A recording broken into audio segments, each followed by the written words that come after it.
পাহাড়ের পাথরের খাঁজে লুকানো গুপ্তধন। সেই ৭ রাজার ধন খুঁজতে ব্যবহার করা হয়েছে মেটাল ডিটেক্টর।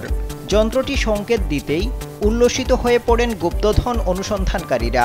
ইতিমধ্যে এই ঘটনার একটি ভিডিও সামাজিক যোগাযোগ মাধ্যমে ভাইরাল হয়েছে। ভিডিওতে দেখা যায় পাথরের উপর ডিটেক্টর নিয়ে এগিয়ে যেতে যেতে হঠাৎ করে বিপ বিপ করে শব্দ বেজে ওঠে। সেই শব্দ শুনে উল্লসিত হয়ে ওঠেন স্বর্ণ অনুসন্ধানকারীরা। সাথে সাথেই সেখানকার পাথরগুলি চার দিয়ে ভাঙতে শুরু করেন তারা। খানিকটা পরিশ্রম করার পর মাটির দেখা মেলে। সেই মাটি হাত দিয়ে সরাতেই মেলে একটি বক্স। সেই বক্স খুলতেই দেখা মেলে স্বর্ণমুদ্রার। দীর্ঘদিন মাটির নিচে চাপা পড়ে থাকলেও সেই স্বর্ণমুদ্রাগুলোর উজ্জ্বলতা ছিল অম্লান।